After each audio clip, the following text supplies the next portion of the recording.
Hey guys, welcome to Joe Bro Knives. Today I am doing a little bit of a different video. I've recently got into scrapping wire. I just collect all the old scrap from work. And how I was doing it was with this knife here, the mini AK-47, cold steel, a little torn up. So this is 14 gauge wire, so this is about the smallest house wire you're gonna find. And I stripped all that in less than an hour, maybe a little more than an hour, somewhere around an hour. And I'll show you how to do it here in a minute. I'm gonna do a demonstration of this, the wire stripper I got to take care of it. And yeah, so I'll pause and find the best camera angle for this, and I'll be right back. Alright, so if you want the wire out of the Romex, obviously, I just start it like this. Go down in between two wires here. And start a little run here. Sorry about the camera, not the most sturdy thing. This is a short enough wire here that I could just grab the ends here and grab the Romex and tear it out. Or if you have a longer piece, and I do recommend gloves. I just took them off because I can't work the camera while doing it, and while wearing them. And so you'll want to go down in between a wire and the ground here. The ground's in paper, for just in case you don't know. And the ground is what you really like because it's already stripped. You don't gotta do anything to it. So obviously you don't want to cut toward your fingers like I'm doing, but then you want to grab back here after you get enough cut. Like grab everything so it works, and then you kind of pull on it and hold your knife still. Get a good angle here. The paper is kind of binding up, so this is whenever you kind of got a slice, but I'm close enough. I can just pull it out here.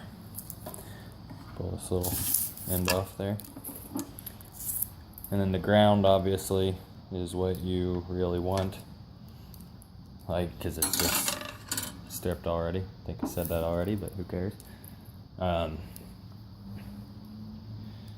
So I have a couple other wires over here with a couple kinks in them, and I'm gonna explain this in a minute.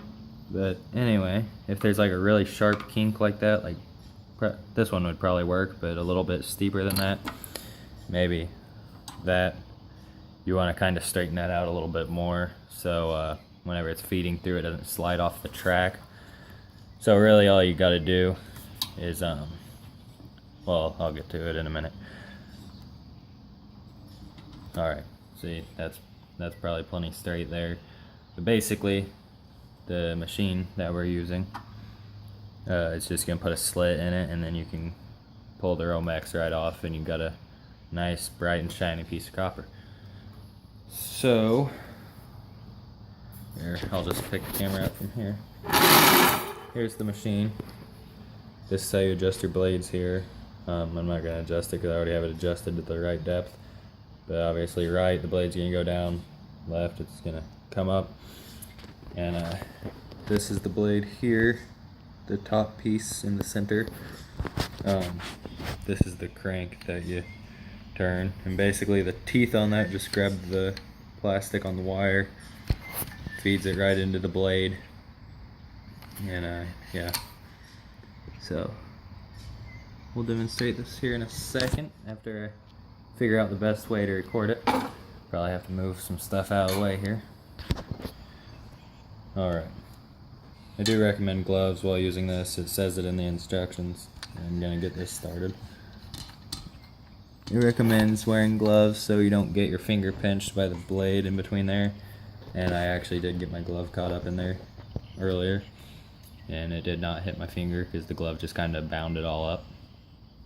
But anyway, as you see here, it's pinching the wire. I guess this is kind of turning into a review, but I'll save that for another time.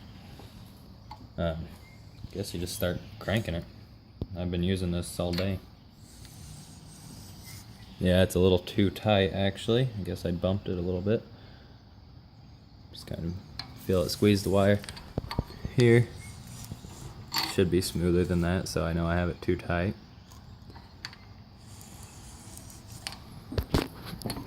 Let's see here.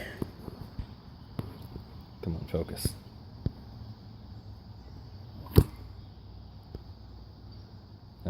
I wish it would focus, but you can see the copper sticking out there. So it's putting the cut. Still think it's a little too tight though. Gonna try to loosen it just a little bit. Obviously if you loosen it too much, you're gonna feed it through, not cut the plastic. See, there's a little kink in the wire there. And normally, whenever I have both hands free and not one holding the camera, I'll hold the wire straight with it, especially if it's a long wire. But yeah, just kind of crank it. Dang, it's still a little too tight. I was just doing 14. I don't know how it got so tight. Okay, it's still cutting the Romex pretty good. Or plastic, whatever you want to call it. Romex, I think, is that first one that holds all the wires together. Alright, so it just popped out there. As you see here, let me try to focus this. And I'll set the camera down here real quick. That makes sense. As you see there, there's our copper sticking out, but normally it kind of leaves it right there, and you just gotta grab that and pull it back, and then you can separate them. Got my trash can on the right there. Throw your plastic away, wad your wire up, and kind of squeeze it all up like this, so then it it takes up the same space in the bucket, obviously, but it doesn't just spring apart and stack on top of each other. You can just fit more in the bucket that way. Same with these two grounds, just kind of wad them up and throw them in the bucket.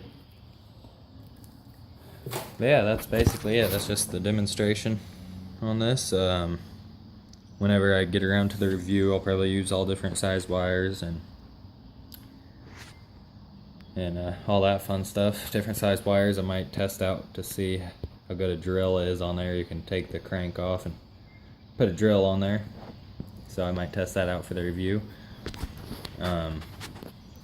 Probably change a blade out before I do the review just to see how easy it is and everything. It came with a spare blade and I bought one, so I'll be good for a while. And yeah, that's about it. So I hope you enjoyed the video. If you did, please like and subscribe.